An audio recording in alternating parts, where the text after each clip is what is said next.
Got so many shades they thought I had a lazy eye. Shorty roll me smooth as my Mercedes ride.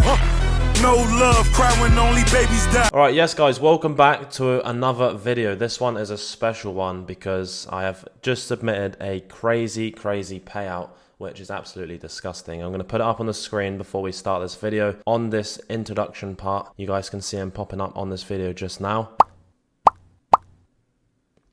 And besides the payout, we need to bring you guys to the same level as well, where you're all getting consistent payouts. And every single one of you who follow me and are subscribed to this YouTube channel are going to get to that level if you put in the same level of effort that I have personally done myself. Everything that I've got from trading was not put on a gold platter and a gold plate right in front of me. I've taken loads of losses. I've blown loads of accounts. There's no difference between me and you behind the screen. It's just a matter of understanding what you got to do and doing it. And it's very easy to say that, but it's not very easy to do that. And in this video, I'm going to be explaining my A+ model, the model that I trade and has secured me over $1 million in payouts across multiple prop firms. So without wasting any time and no BS in this video at all, let's get into the first slide. So going over draw on liquidity, this is a main topic that, if done correctly, is going to set you up massively for the AM session each morning. If you do not get the draw on liquidity correct, then you're going to be this guy who's liquidity, and he's found out inside of his money jar he's actually got no money left because he's now blown his accounts. So to identify the correct draw on liquidity, there is a few key things that you need to do prior to the New York AM session. First things first is starting on the daily time frame. We are going to go over a live A+ setup example of this inside of this video towards the end. Do not skip the start of this video because you are going to need and take notes as we work our way through. So starting on the daily time frame and the 4-hour time frame, if you understand where the next 4-hour candle and daily candle is likely to draw to, then you're already starting to develop an overall bias for the day ahead. Once you've worked out on the daily and the 4-hour time frame, then simply taking a look on the lower time frame to see if they correspond. So when you are monitoring inside a macro, is price likely to draw towards previous day high, previous week high, new week opening gap, new day opening gap, so on and so forth, unfilled 4-hour bullish or bearish fair value gap? Where is price likely to draw to? And understanding draw on liquidity is simply asking yourself loads of questions. You go through a checklist of what you do in the morning, where you start on the daily, you work your way down, and every single morning for the AM session I follow the same process every single day, which I've repeated over 1,000 times, and it is rinse and repeat. By the time you get to the point of consistent payouts and profitability, it's all rinse and repeat at that point. You're not seeing anything in price that you haven't seen before, nothing's new and nothing's unexpected. So understanding which PD array is getting respected and which one isn't getting respected. So bullish PD arrays, bearish PD arrays, which one is currently getting respected? PD array stands for everything to do with ICT, mitigation, breakers, order blocks, fair value gaps, etc. Which ones are getting respected? If you're seeing bullish PD arrays such as this fair value gap here, which is getting respected as of now, then that's bullish PD arrays getting respected, and you can see this bearish fair value gap is getting inverse. This is obviously just a plain photo which I've implemented onto this slide, but it's very clear that we have some bullish structure here for price. I'm not going to obviously use this as an example. We're going to get way more in depth later in this video. Identifying external and internal liquidity pools, equal highs, equal lows, London, Asia, previous day high, previous day low, previous week high, previous week low. You have new day opening gap, new week opening gap. These are the main draws for price, and also unfilled imbalances also are going to be big draws and major draws for price. Also data highs and data lows. So when news comes out at 10 a.m. or it comes out at 8:30, that's going to be also a major draw for price. One thing that I'm going to say is that less is more in all cases. It doesn't matter if you're taking trades on a lower time frame or a higher time frame, whether you're an investor looking for a 6-month or 12-month span. Obviously you're going to be taking way less trades than someone who's looking on the lower time frame. But even outside of trading, when you're going and approaching women, instead of going for loads of 5s out of 10s, at least get, you know, a few 9 out of 10s or 10 out of 10s. That's way better than going for loads of low quality, because everyone can run through low quality women. But if you go for high quality women, then less is actually more. You're going to get way more respect for pulling a 10 out of 10 than a 2 out of 10. Everyone knows that, you know that, I know that. And it's the same with trading. If you're going to take loads of B plus or C plus setups, which are, 70% of the time you're actually going to get stopped out and most likely be unprofitable from doing that, which if you was,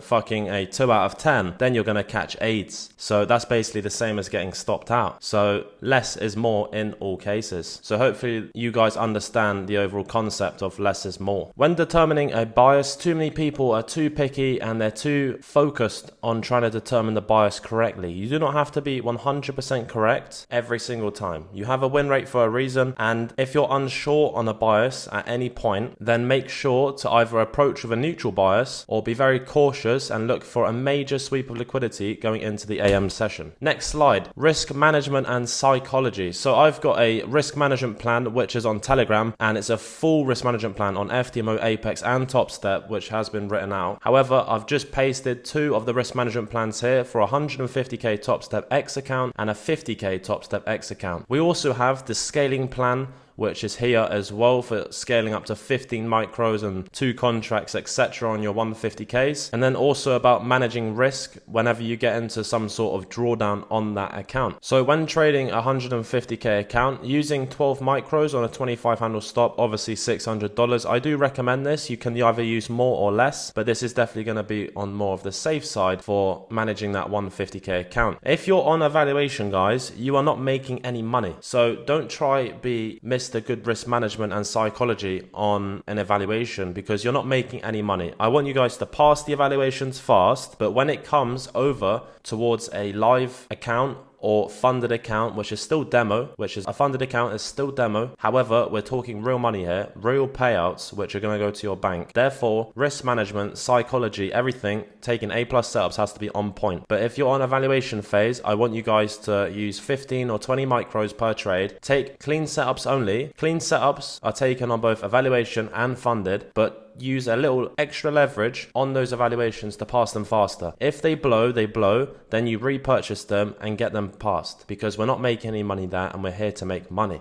Once your account balance on your 150k gets above 155, you can start scaling with 15 micros and start scaling to 20 micros at this point. If your account balance ever drops below $4,000 from 1 trade or 2 trades, then you need to stay at half size, which is going to drop you down to 6. So as long as your account balance is above 155, then you can continue with 15 micros. Once you get above 157,500, then you can actually scale up to 20 micros. Therefore, you're making way more money. Instead of submitting a payout for 2 or 3k and, running off to your friends saying, look, I've just got a payout with Top Step. I'm doing so well at the moment. I'm getting paid out consistently. Yes, you're getting paid out consistently, but you're not making as much as you should. And we're here to make and maximize as much money as we can possibly take out of these prop firms. And trading 15 micros compared to 20 over the course of the year is actually going to result in tens of thousands of dollars. And then that's that 50k account example there for you guys as well. So one thing I've wrote here, this is a quote by myself and no one else.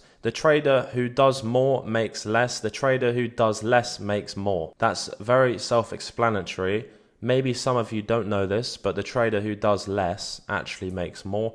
The person who waits for the A plus setups to form and actually executes them makes money, closes his laptop and goes off for his day and works on his other businesses, or basically sits back for the rest of the day, whatever you want to do. But when it comes down to trading and you make money on that day, that's it. You pack up, you close your laptop, you go off for a coffee, you play some golf, you enjoy your profits. And if you haven't made enough money from that trade, then that's down to capital. That's not down to you need to take another trade to make more money. That's simply because you don't have enough capital. Because even on a small move, it's a 5-figure day for myself. Maybe for a small move for you, it would be $250, and then you're not satisfied. But you need to think about the long term, because you trying to rush the process is only going to set you back as of now. So you need to withhold your $250 that you made and build that account up, take a payout, reinvest that, get more accounts across Top Step, more accounts across Apex. This is going to take 3 to 6 months. So don't expect tomorrow or next week that you're going to have max allocation and pulling in 10, 20k, 50k days across all your accounts. I didn't get to this position within a matter of a few weeks. And this quote that I wrote here, your brain is never going to be able to comprehend that less is more, but you need to install this in your brain and withhold yourself from doing this, because I see a very fine line between drugs and trading. And when when people basically overtrade and over leverage, I see that as a relapse where they've gone back to the same addiction of trying to get there quicker, and they believe it's going to get them quicker. They know it doesn't, but they still relapse and they go back to the same old ways that they have been taught, and you literally told yourself you wasn't going to do it and you done it. So you either retarded or there's something generally wrong with your psychology that needs to get worked on ASAP, because the way you're continuing like this, you're not making any money. And what's the point? You're here to make money, so why are you going to do something that doesn't make you any money? If what you was doing of poor psychology, over leveraging and taking low probability trades made money, I would be doing it as well, but it doesn't make money, so that's why I don't do it. My model and the unicorn model of the A+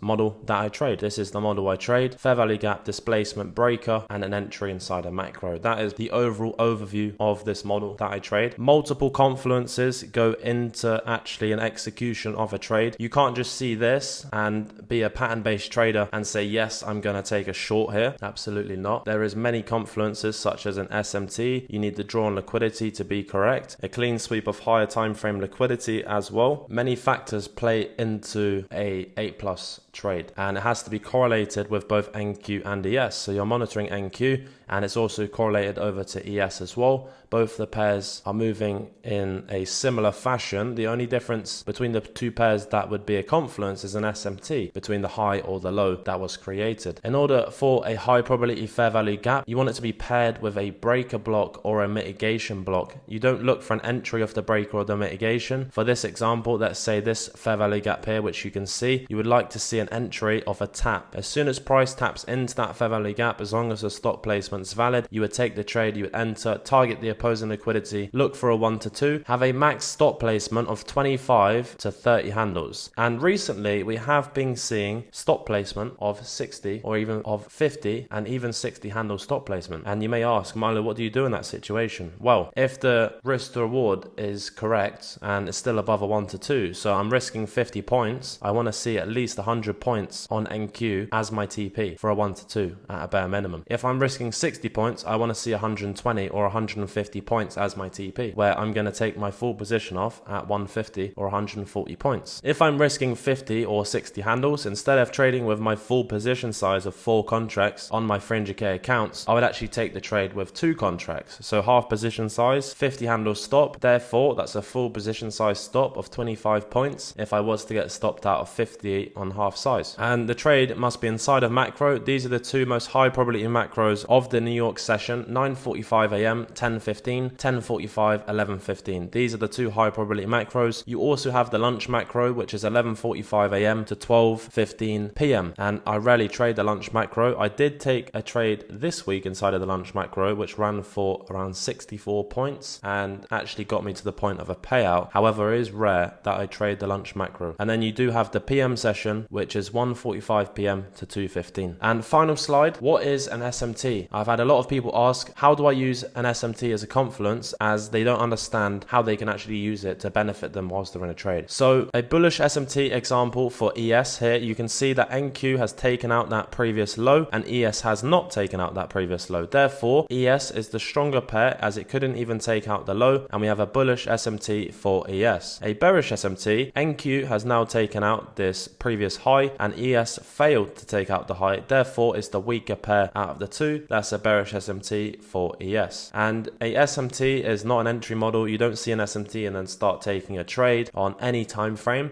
You simply use it as a confluence for an already existing model in price. You can have an SMT on the lower time frame or the higher time frame. Either way, it's going to be a confluence to that already existing trade. And for example, a bullish SMT on NQ, if you was to look for longs, would be, let's say this was NQ and you had a bullish SMT for NQ and ES already took the low. This means that a displacement higher, considering this was an order block, would then be inverse to a breaker block. Then you would have a breaker on ES and a mitigation, because NQ, as it for this example, let's say this was NQ, we'd have a mitigation, a failed order block, mitigation, did not take the low, mitigation, breaker. That would be an SMT. So the difference between a breaker and a mitigation and a breaker and a mitigation, that is an SMT. So if one pair has a breaker, the other has a mitigation. There's going to be an S&T that has formed there. So now I'm going to show you guys an example of an A plus setup live in the flesh. So let's get straight into it. All right, so getting into this breakdown trade of an A plus setup example. This is one of the cleanest trades that I have seen this year. So I thought I'd present it to you guys inside of this YouTube video.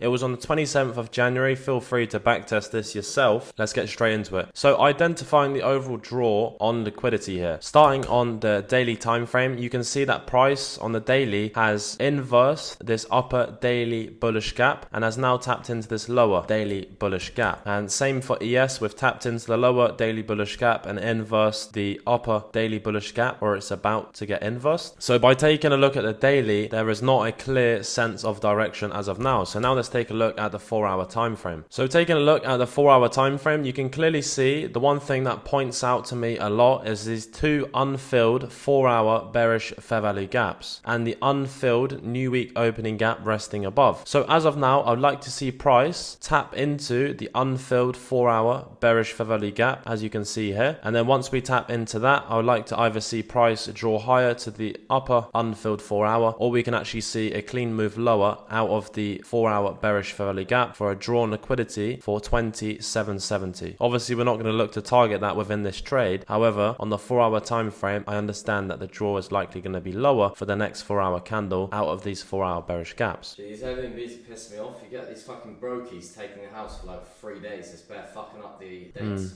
Trust. Okay, so taking a look at the 15-minute time frame, let's mark out the key liquidity levels for price as we approach the New York AM session. So now let's mark out the key liquidity levels as we approach the second AM macro. As you can see here, between 2 AM and 5 AM, we have a clean set of London highs at 2 AM, which was created for price. I'm also going to mark out this previous wicks low at 228, as that's going to be a drawn liquidity as we have this 15-minute bearish fair value gap resting below. I'm also going to correspond these key levels over and mark them out on ES as well, as it's important to mark out the same levels over on ES as we're going to monitor both. Okay, so now let's drop down to the lower time frame and monitor price inside of this second AM macro. So two major draws for price on the lower time frame is going to be the New York opening gap, which is the first presented gap inside of the New York session, and also the New York open point of sell side at 21,109, and then it's going to be this point of sell side at 21,202.50. For example, as we're looking for an opportunity for shorts out of this 4-hour bearish fair value gap, I would only look to target this point of sell side on NQ, and whether it gets taken on ES prior, then we look to close out of our position fully. So now let's fast forward price up until the macro and see whether we get a clean sweep of London highs and the 4-hour bearish fair value gap. So we've just taken out that set of London highs. I'm now anticipating a displacement lower below this previous short-term low for price, which would give us a bearish breaker prior to the macro. Okay, so now we're inside of macro. You can see that we do not have a clean fair value gap, nor do we have a bearish breaker anymore. This is now going to be a mitigation block because we've now created a previous high, which is not taking out the previous short-term high. Therefore, that's going to be a mitigation block. Same for ES. This mitigation block paired with this fair value gap is already starting to see a clean displacement lower on ES with that mitigation. So now let's see whether NQ creates a fair value gap for us to catch an entry off.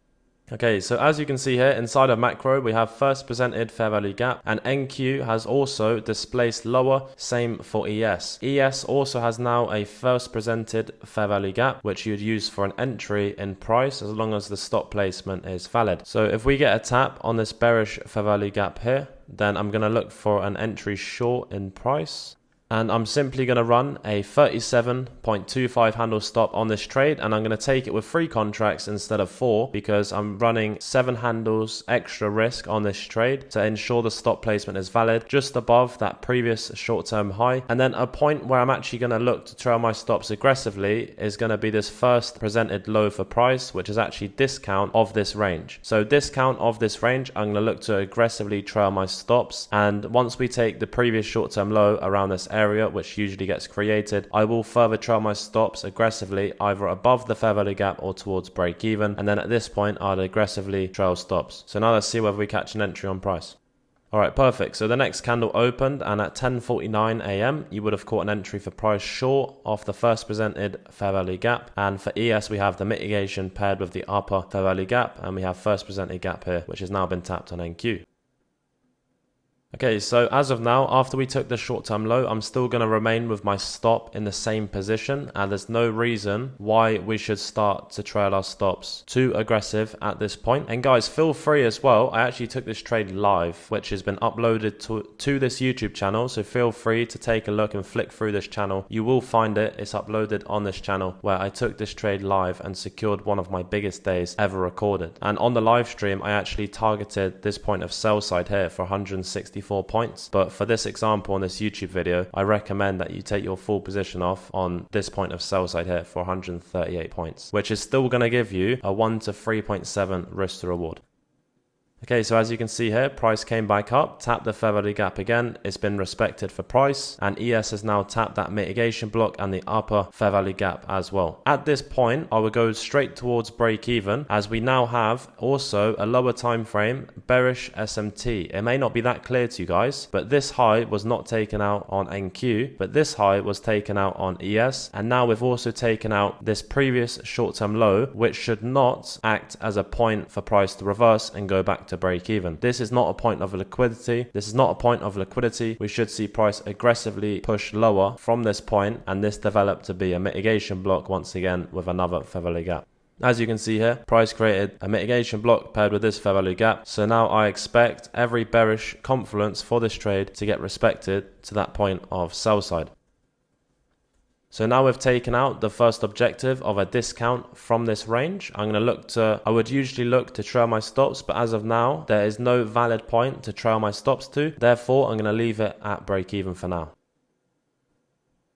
Okay, so as you can see here, we are starting to accelerate aggressively towards our TP, and we've actually engineered two short-term highs which have been created for price, and I always look to trail my stops two short-term highs behind. So this is a short-term high, which is the second one resting behind for price. So I'm going to look to trail my stops at this short-term high. So as we near closer towards our TP, then I would actually look to trail my stops even more aggressively to the previous short-term high, but that's only once we're in the range of a few ticks, or say 10-20 handles or so.